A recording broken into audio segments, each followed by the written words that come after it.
We are opening up tonight with a visit from Andrew James again.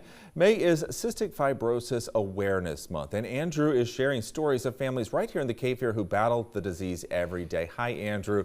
Who do you have with us tonight? Hey, Randy. Yes, this is our last story of the week, and we're so very happy to welcome in the Shaws to share the story of their son, Ivy. Joining me now is Holly Shaw, Ivy's mom. Thank you so much for coming in. We really appreciate it. Thank you. She's a little upset with her husband, CT, right now. He talked her into coming this evening, but it is CT who you guys will hear from in just a moment here. But you guys have been so vibrant and really a force in the CF community here around Wilmington. Tell me how much Great Strides means to you guys. Well, we've gotten to this fight about 7 years ago when Ivy was diagnosed with CF. So we have been kind of in this fight in stronghold and doing all we can just to raise money and find a cure for this disease, this terrible disease. So yeah, and you guys do a tremendous job, not just with Great Strides, and we'll get more into that after we hear from CT. But for right now, let's hear about Ivy and his story through the eyes of Dad, Mr. CT Shaw. Here's Ivy Shaw's story in the words of his father. So we went to the doctor and said there's something wrong, and they couldn't figure it out. And I think my wife probably self-diagnosed or diagnosed Ivy quicker than the hospitals did, you know, just by way of Google. We went to UNC Chapel Hill one day and did the sweat test, and we got the call later that day before we even made it back here to Leland that Ivy has cystic fibrosis. It was probably the first real adversity that I or my wife had ever really been dealt.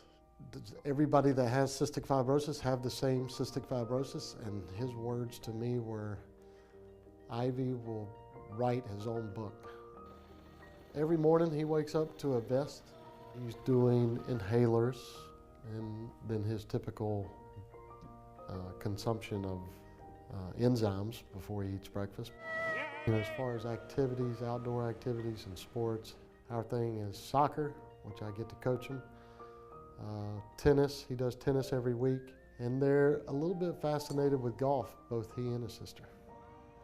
It's certainly not my mission to, I don't know, have people feel pity towards the Shaw family or Ivy or those with cystic fibrosis. But it is nice. I like for people to know that they, if they choose, can be a part of something that's, I think, is going to be miraculous in the way that be a part of a cure. And of course, finding a cure to cystic fibrosis has never been really any closer. Each and every week, each and every month, it seems like they're coming out with some new medication to help with CF patients. Ivy, I think he's on Orkambi right now. Yes. Yeah, and for me, we're on Kalydeco. So here's the nitty-gritty of why we are talking to the Shaw family. The Great Strides Walk for Cystic Fibrosis is taking place this weekend at Hugh McCrae Park. The Shaw family right now, I think, a steady second place in the fundraising efforts. I don't know. I just goes back and forth. I looked at the foundation page just earlier. Yeah. But we'd really like you guys, if you want to take a part and support the Shaw family and all the efforts of the CF Foundation, you can check out more on this story on WWYTV3.com and see how they're doing. Good luck with you guys. Thank you so much. Thank you so much for coming in. Randy, we'll send things right back over to you, man.